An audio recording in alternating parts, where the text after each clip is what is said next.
Last decade, a powerful right-wing paramilitary group, the AUC Black Eagles, has killed 9 men working for Coca-Cola FEMSA, which owns the Colombian bottling plants, specifically because those men belong to a union.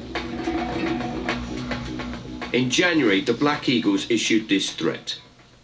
The paramilitaries of Magdalena Medio, the Black Eagles, call on the terrorist Coca-Cola trade unionists to stop bad-mouthing the Coca-Cola Corporation, given that they have caused enough damage already. If there is no response, we declare them military targets of the Black Eagles, and they will be dealt with as they prefer. Death, torture, cut into pieces, coup de grace. No more protests.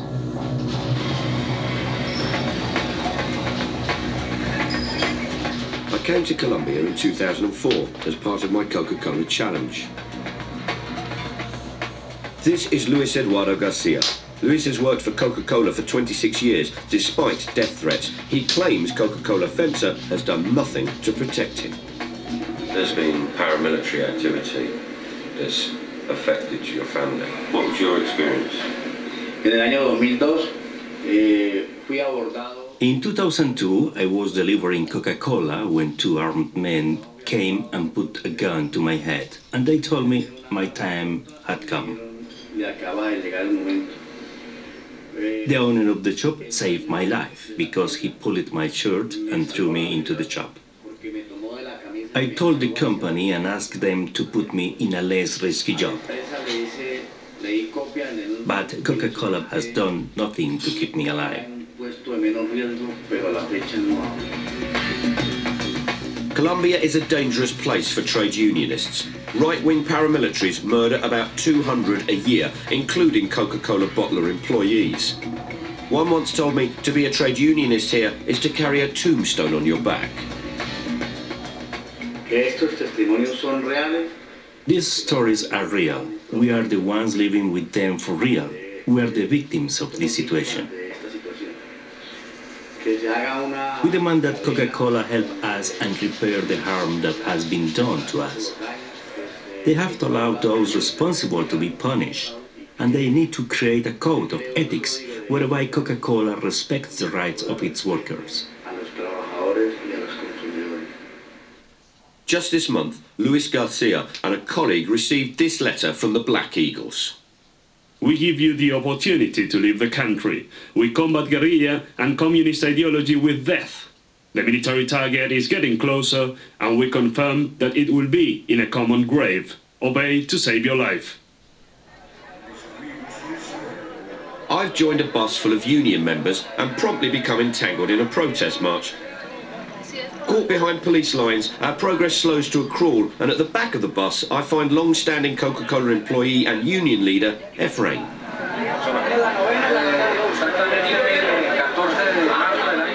In 2003, a letter was sent to our union headquarters that threatened me directly against my name. They threatened me because I belong to the union. Efrain faces constant danger. He has a bodyguard and a driver. They protected Efrain, but they couldn't protect his family. On the 19th of April 2004, 2 men turned up at my wife's family home.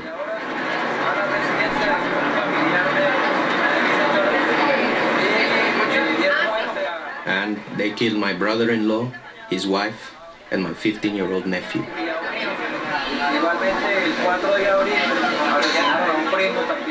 The gunmen then went to my cousin's house and shot my cousin dead.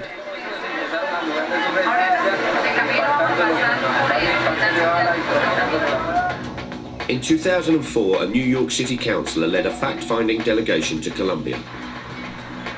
It found that workers for the Coca-Cola bottlers were victims of at least 179 major human rights violations and 9 murders, including this man, Isidro Segundo Gil, who was shot dead inside the Coca-Cola plant. The physical access the paramilitaries have had to Coca-Cola bottling plants is impossible without company knowledge and/or tacit approval.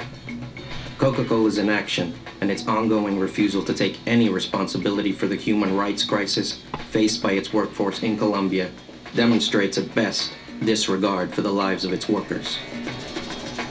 2 Colombian judicial inquiries found no evidence of collusion by the bottler management to intimidate or threaten trade unionists.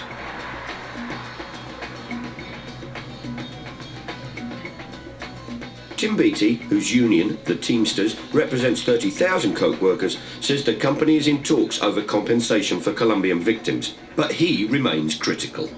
Coke attempts to separate any responsibility it has from the behavior of its bottlers and other subsidiaries inside the system. The Coca-Cola company was saying, hey, we've got nothing to do with this. This is a bottler and they're totally responsible and we don't have any control or responsibility. We were able to say, no, wait a minute, there is a linkage between what the Coca-Cola company does in Atlanta and what its bottlers do around the country and around the world. In protest to the murders in Colombia, a campaign was launched calling for a global boycott of Coca-Cola, called Killer Coke. Over 45 universities have kicked Coke off campus, including Sussex, Manchester and 4 colleges from Oxford University. The company has promised an independent inquiry, but Tim Beattie remains sceptical it will happen. The PR folks that are in charge don't want their brand name tarnished in any way, and so if you can move it off the front page, make it something that's not so newsworthy, or confuse the topic in some way, or send it off to a next study, then this is a way for the PR people to try and avoid the challenge to the behavior of the company. Coca-Cola says that the threats and assassinations of the Colombian union members is not its responsibility because they are employed by Coca-Cola FEMSA and not employed directly by Coca-Cola. Yet Coca-Cola owns more than 30% of Coca-Cola FEMSA, and some of its top executives also sit on the Coca-Cola FEMSA board.